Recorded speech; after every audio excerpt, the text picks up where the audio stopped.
Gdybym był lekarzem i zobaczyłbym pacjenta, to po prostu zająłbym się nim.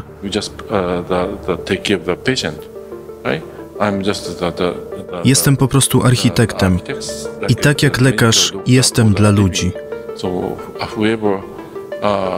Po prostu chcę pomagać tym, którzy mają kłopoty. To wszystko. Kiedy Rosja zaatakowała Ukrainę i miliony ludzi zaangażowało się w pomoc uchodźcom, zareagowali również architekci, służąc swoimi kompetencjami, fachową wiedzą i kreatywnością.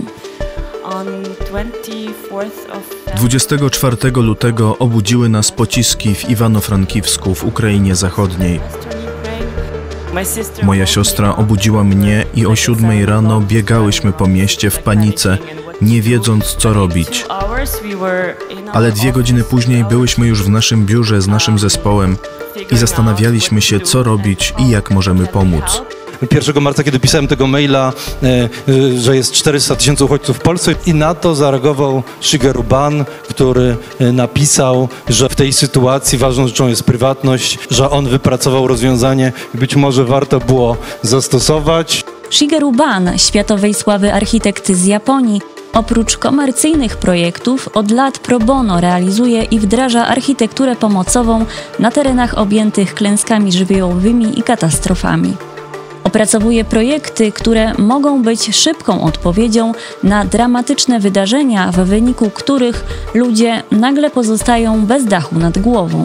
Z Shigeru Banem pracowałem wcześniej w ramach Okrągłego Stołu ekspertów nowego europejskiego Bauhausu. To jest taka grupa działająca przy Komisji Europejskiej i udział nasz wspólny w działaniach na rzecz uchodźców z Ukrainy jest tego efektem, bowiem po tym jak nasiliła się wojna Rosji przeciwko Ukrainie, pod koniec lutego Maria Benaczkowa-Ryszkowa ze Słowacji, która jest jedną z osób z grupy, napisała, że nowy europejski Bauhaus powinien też włączyć się w działania na rzecz pomocy uchodźcom z Ukrainy. Rozpoczęła się dyskusja na temat tego, jak moglibyśmy się włączyć. Pisaliśmy o tym, co już różne osoby robią, jak wygląda sytuacja. I Shigeru Ban w pewnym momencie napisał, że ważną rzeczą jest prywatność i że on ma projekt, który stosował wcześniej w różnych miejscach i że warto go zastosować. Prywatność jest jednym z najbardziej podstawowych praw człowieka. Jednym z jego projektów jest Paper Partition System, papierowy system przegród tworzony z tekturowych tub i tkanin. System jest niedrogi, bardzo szybki w montażu i okazał się adekwatny w stosunku do nagłej potrzeby zapewnienia tymczasowych schronień. Został zainstalowany w kilku polskich miastach na początku wojny. Między innymi o tym rozwiązaniu rozmawiali architekci, studenci i działacze społeczni w pawilonie Stowarzyszenia Architektów Polskich podczas konferencji Shigeru Ban i architektura dla uchodźców zorganizowanej przez firmę Geberit oraz oddział warszawski SARP z inicjatywy Huberta Tramera. Rozmowa toczyła się wokół projektów pomocowych dla Ukrainy, inicjatyw na czas wojny, a także wokół misji zawodu architekta, empatii i etyki w pracy projektowej. Gościmy dzisiaj mistrza architektury z odległego kraju, ale okazało się, że są pewne wartości humanitarne, które są uniwersalne. Było dla nas w naszym stowarzyszeniu oczywiste, że w chwili, kiedy nasi sąsiedzi stanęli przed zagrożeniem niewyobrażalnym, otworzyliśmy przed nimi swój dom, a my otworzyliśmy właśnie nasz pałac. Wiecie Państwo, że gościliśmy od czasów wojny Centrum Edukacji, które było właśnie dla przybyszów z Ukrainy. Było to dla nas oczywiste. Honorowy gość konferencji Shigeru Ban to wizjoner, zaangażowany społecznie architekt. W 2014 roku otrzymał nagrodę Pritzkera, czyli najważniejszą nagrodę w środowisku architektów. Jury zwróciło uwagę m.in. na nowatorskie podejście do materiału, zaangażowanie społeczne, pracę poświęconą ludziom, których dotknęły skutki katastrof. Co charakterystyczne dla jego twórczości, w swoich projektach bardzo często wykorzystuje papier jako materiał konstrukcyjny zazwyczaj w postaci kartonowych tub. Pierwsze realizacje, w których wykorzystał karton, stworzył w połowie lat 80. Przez lata udoskonalał możliwości konstrukcyjne materiału, pracował nad uzyskaniem właściwych parametrów ognioodpornych i wodoodpornych, tak aby spełniały normy prawne. Shigeru Ban w 1995 roku po wielkim trzęsieniu ziemi w Kobe w Japonii założył organizację Voluntary Architects Network. On wypracował te rozwiązania i stworzył coś, co się szumnie nazywa Voluntary Architects Network, natomiast tak naprawdę to jest tam on i jego współpracownik Yasunori Harano, gdzie oni w sytuacji, kiedy coś się dzieje w jakimś miejscu, szukają osób, które są na miejscu, które mogłyby zadziałać na tej sytuacji i prezentują im wypracowane przez siebie rozwiązania, koncepcje, sposoby działania i zachęcają do tego, żeby podążyć ich krokiem. W ramach Voluntary Architects Network zorganizowano projekty pomocowe, tymczasowe schronienia, domy, do budowy których wykorzystano kartonowe tuby i lokalne materiały, powstały również szkoły, a także inne budynki użyteczności publicznej. Shigeru Ban współpracuje z ofiarami katastrof, studentami i wolontariuszami. Projekty realizowano m.in. w Japonii, w Turcji, Indiach, Sri Lance, Chinach, Nowej Zelandii, we Włoszech, na Filipinach, na Haiti, a po napaści Rosji na Ukrainę w pierwszych miesiącach wojny w kilku miastach Ukrainy, Polski, Słowacji, Francji i Niemiec. Dla mnie nie ma znaczenia, czy to Ukraina, czy Meksyk. Jeśli istnieje taka potrzeba, by wykorzystać moją wiedzę i doświadczenie, to nie ma dla mnie różnicy, czy to Ukraina, Meksyk, czy Japonia. Dla mnie znaczenie mają ludzie, którzy żyją w złych warunkach i którym po prostu musimy pomóc, gdziekolwiek by nie żyli. Zacząłem pracować na obszarach klęsk i katastrof, ponieważ byłem rozczarowany moją profesją jako architekta. Przeważnie pracujemy dla ludzi uprzywilejowanych, którzy mają władzę i pieniądze. I ponieważ władza i pieniądze są niewidoczne, oni zatrudniają nas do tworzenia monumentów, które mogą uwidocznić tę władzę w sferze publicznej. Ja też uwielbiam projektować monumenty, ale pomyślałem, że moglibyśmy wykorzystać nasze doświadczenie i wiedzę bardziej dla ogółu społeczeństwa, dla tych, którzy stracili swoje domy w katastrofach naturalnych. Spodziewamy się kolejnych projektów odbudowy miasta po katastrofie. Wiem, że wiele osób będzie cierpiało, dopóki miasto nie zostanie odbudowane. Żyją w bardzo złych warunkach, w schronach i mieszkaniach tymczasowych. Naszym zadaniem jako architektów jest polepszyć te warunki życia przez odbudowę miasta. Dlatego też zająłem się architekturą po katastrofach.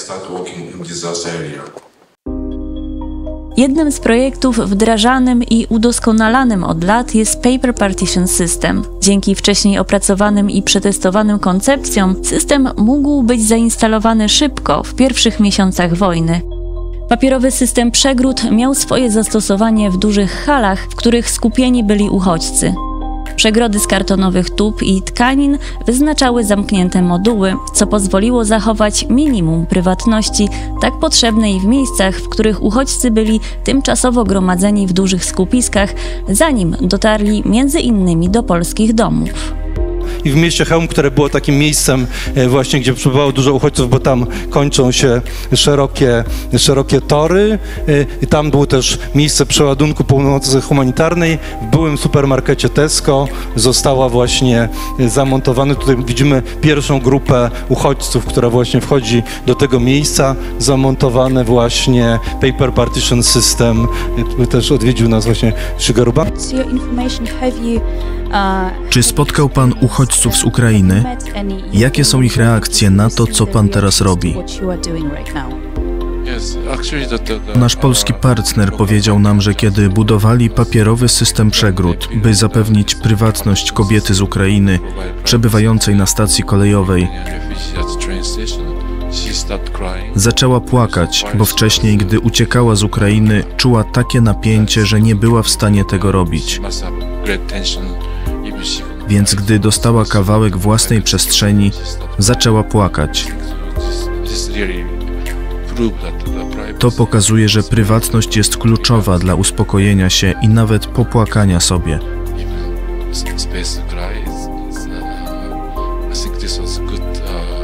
Takie są reakcje uchodźców z Ukrainy, gdy zapewni się im prywatność.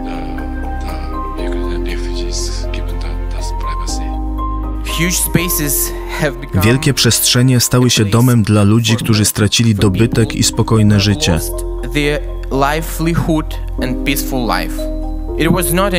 To nie jest nowy dom, ale jest to miejsce, gdzie ludzie mogą czuć się bezpiecznie i spokojnie. Była jedna taka mała salka, gdzie była rodzina, babcia, mama i dzieci, i 4 osoby, i tam jakby nie było przewidywane, bo jest jedna rodzina w jednej sali, ale ta właśnie starsza pani podeszła i powiedziała, że ona by prosiła, żeby u nich jednak jeden moduł zamontować, bo one chcą mieć jak w domu, że nie jest wszystko w jednej przestrzeni i żeby taki kącik do jedzenia im tam wydzielić. No to były takie panie, które urządziły, że na przykład położyły koce na podłodze, żeby trochę tak było właśnie po domowemu, że te koce były taką jakby namiastką dywanu. Współpracuje Pan z architektami z Polski, Ukrainy, ale i innych krajów, by pomagać Ukraińcom. Jak ocenia Pan tę współpracę? Myślę, że jest jeszcze za wcześnie na oceny, ale to świetna współpraca, choć dopiero zaczynamy. Musimy kontynuować, by osiągnąć dobry wynik, jakim będzie wsparcie. Jeszcze jest za wcześnie, bym ocenił tę współpracę, ale początek jest dobry.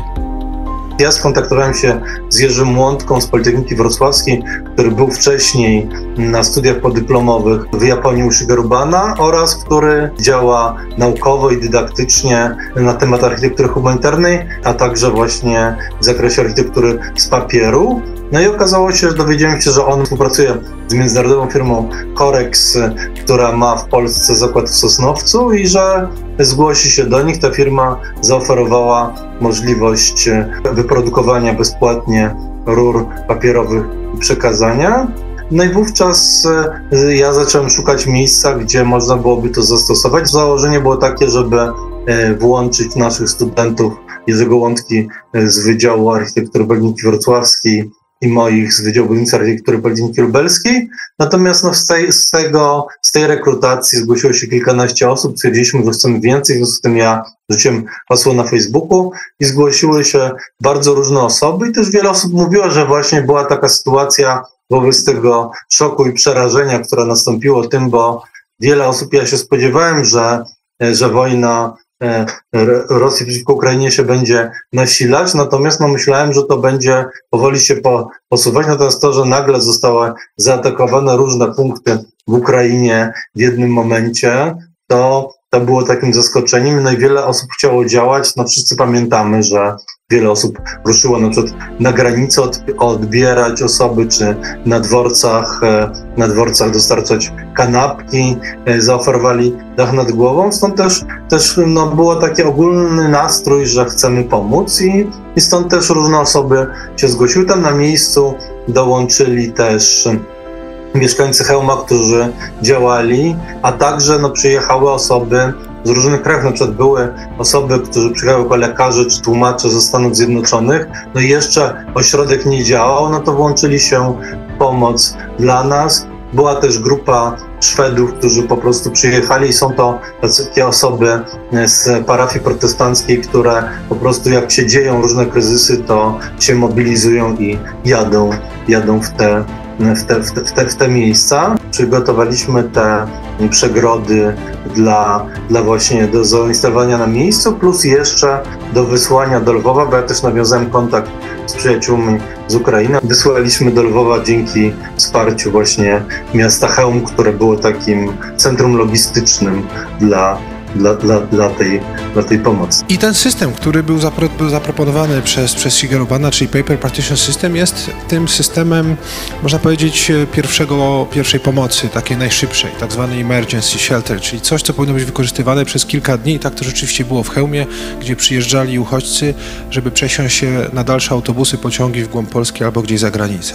Według typologii, tak jak to wygląda w rzeczywistości, powinniśmy teraz pomyśleć o tym kroku drugim i trzecim, czyli czymś, co będzie na dłuższy okres i czymś, co w przyszłości będzie na stałe, czy to po zakończeniu wojny, czy na terenie Ukrainy, czy w czasie odbudowy, czy też u nas. Na samym początku skupiamy się na tym takim functional focus design, czyli funkcja jest najważniejsza, później już myślimy o użytkowniku, a następnie o tych wyższego rzędu potrzebach. Pięknie, ale jak zobaczycie na projekty Shigeru Bana, to i o tym też Shigeru Ban mówił, że od samego początku trzeba myśleć o tej estetyce, o pięknie, o tym, co też daje ludziom, zapewnia im nie tyle poczucie bezpieczeństwa, też oczywiście, ale też te odczucia estetyczne. Uzmysłowiliśmy sobie, że kiedy tworzymy architekturę tymczasową na sytuacje kryzysowe, nie powinniśmy pomijać kultury i tożsamości, a raczej powinniśmy wykazać się empatią i włączać w to społeczności, dla których budujemy tymczasowe konstrukcje.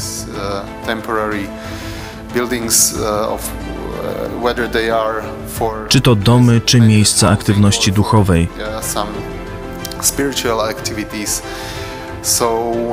Musimy także zadbać o dobrobyt mentalny tych ludzi, nie tylko o ich podstawowe potrzeby.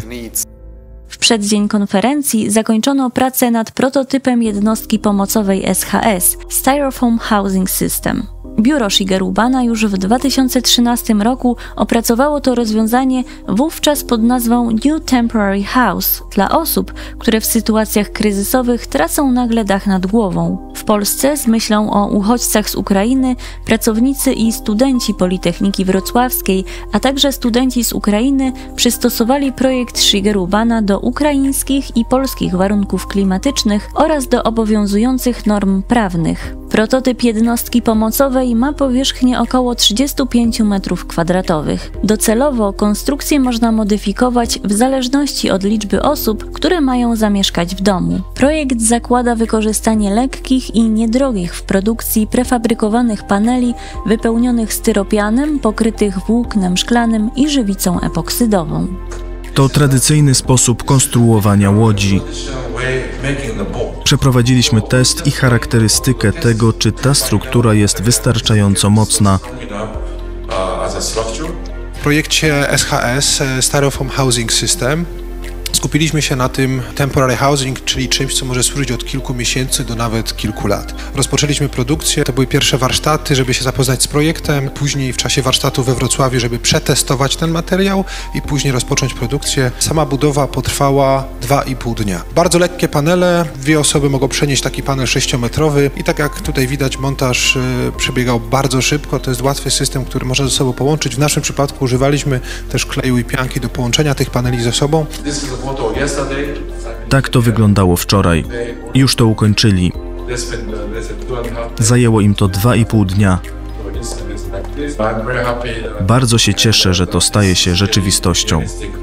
Jesteśmy 1% tych wszystkich osób dobrej woli, które się w to włączyły i tutaj ogromne dzięki dla Shigeru Bana, dla Yasunoriego Hanaro, dla całej ekipy, która nas wspierała, a przede wszystkim dla studentów i wolontariuszy, którzy przyjeżdżali pracować z nami dzień i noc, bo ta praca przez te 3 tygodnie to był naprawdę dzień w dzień, soboty, niedzielę od 9, czasami 8 do 19, czasami 22, później już do 2 w nocy. W pawilonie Stowarzyszenia Architektów Polskich spotkali się architekci, studenci i działacze z Polski, Ukrainy, Słowacji i Rumunii, którzy opowiadali również o innych rozwiązaniach wypracowanych jako pomoc dla uchodźców z Ukrainy. Mówili o empatii, misji, powołaniu i odpowiedzialności, jakie niesie w sobie zawód architekta. Mówili o wzajemnej współpracy architektów i o współpracy z przedstawicielami innych branż, firmami i przedsiębiorstwami, które bezpłatnie włączyły się w pomoc w dostarczaniu np. mebli i materiałów budowlanych. Między innymi o akcji Otwieramy Szkoły opowiedziały inicjatorka akcji Magda Garncarek i architekt Dorota Sibińska z pracowni XY Studio. W ciągu 2 miesięcy zbudowaliśmy szkołę dla 200 ukraińskich dzieci w Biurowcu. Połączyłyśmy nasze siły, Tak. inicjatywę Magdy i wiedzę projektową naszego biura.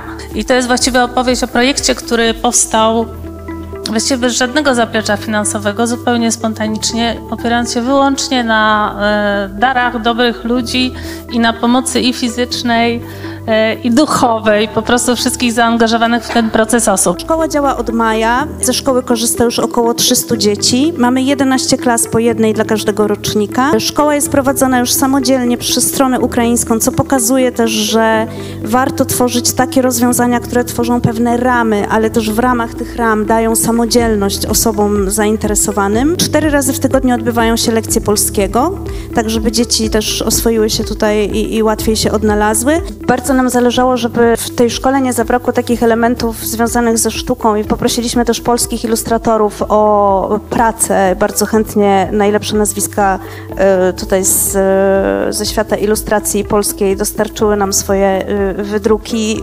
Niektórzy też malowali dla nas, dla szkoły właściwie specjalnie obrazy. Tutaj dzieci mogą się bawić polskimi, ukraińskimi literami. Tutaj mamy akurat cały zestaw z biura, które się postanowiło przeprowadzić i właściwie gdybyśmy nie zaadoptowali tych rzeczy, wylądowałyby one na śmietniku. To wszystko trafiło do nas, myśmy tylko zbierali, a właściwie całe biuro zajmowało się głównie segregacją kolorystyczną i rozmiarową tego, co dostaliśmy. Dlatego każda sala jest tutaj inna. Mamy nawet krzesła takie z klasycznej polskiej podstawówki. Chcieliśmy zachować, oczywiście zachowaliśmy podłogę biurową istniejącą, było tam smutno i szaro. Trochę koloru dodaliśmy właśnie takimi bardzo prostymi metodami jak wymiana płytek dywanowych, a jednocześnie znowu ocaliliśmy śmietniki od kolejnej kolekcji, która właśnie wyszła z mody i właściwie trzeba było ją zutylizować. No myśmy wszystko tutaj przygarnęli. Niechciane meble, niechciane stoły, tapeta, która komuś była niepotrzebna, bo była nie w tym wymiarze, oczywiście przygarnęliśmy, oczywiście zaadoptowaliśmy. I oczywiście na terenie Rosji ni stąd, ni zowąd pojawiła się flaga Ukrainy zrobiona z taśm remontowych, nie wiemy przez kogo. Przez cały plac budowy przewinęło się tak naprawdę przez 2 ostatnie weekendy ponad 200 wolontariuszy i wolontariuszek. Najpierw były to pojedyncze osoby, potem z kolei się pojawiło tak jakby coraz więcej, aż w końcu, no tak jak próbowałyśmy podsumować, no to ponad 200 osób nam pomagało. Na stronie internetowej akcji Otwieramy Szkoły Magda Garncarek pisze: potrzebujemy silnej Ukrainy, bo słaba Ukraina oznacza silną Rosję tuż za progiem. Dajmy dzieciom ukraińskim wybór, pozwólmy zachować swoją tożsamość. Możliwość kontynuacji nauki w swoim systemie to jedno z ważniejszych narzędzi, dzięki któremu, kiedy to będzie bezpieczne, będą mogły wrócić i mądrze odbudowywać swój kraj. Szkołę odwiedziła w październiku Ołena Zełenska, pierwsza dama Ukrainy, a z wykształcenia architekt. Architekci i projektanci z Ukrainy mówili o swoich doświadczeniach i o działaniach, jakie rozpoczęli zaraz po ataku Rosji na swój kraj. Nasz projekt nazywa się Kochaty. Część ko oznacza społeczność, współpracę, a chaty to po ukraińsku małe domy. Razem te słowa oznaczają kochać. Włączyliśmy w to wielu naszych przyjaciół, architektów z całej Ukrainy. Nasz zespół rozrósł się przynajmniej 4-krotnie w ciągu tych kilku miesięcy i razem zaczęliśmy budować domy. Nie czekaliśmy na wsparcie finansowe. Po prostu znaleźliśmy pierwszy akademik, do którego weszliśmy i zaczęliśmy robić w nim wszystko sami. Malowanie, drapanie, wyburzanie. Byliśmy tam codziennie, ponad 200 wolontariuszy. Nieraz 50 osób było tam jednocześnie od poniedziałku do niedzieli. Po 2 miesiącach kończymy 3 projekty, dzięki którym na dłużej możemy pomieścić około 700 osób. Zaczęliśmy pracować razem. To było jak terapia. Wraz z Anną, naszymi przyjaciółmi i zespołem wchodziliśmy do budynków i własnoręcznie obdrapywaliśmy ściany. Nad pierwszym projektem pracowaliśmy codziennie przez 1,5 miesiąca. To było bardzo terapeutyczne i piękne. Nawiązałyśmy nowe przyjaźnie, a nasz zespół rozrósł się. Dołączyli do nas ludzie mądrzy i o pięknych duszach. Jesteśmy szczęśliwe, że jest w tym tyle miłości i mocy.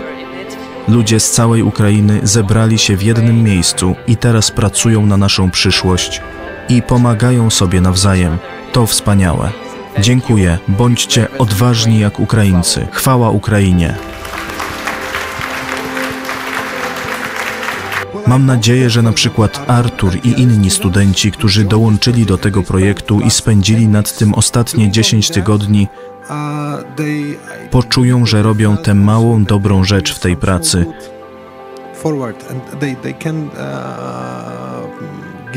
i że zarażą kolejnych ludzi tą postawą, tym uczuciem, czy raczej tą etyką w naszym zawodzie.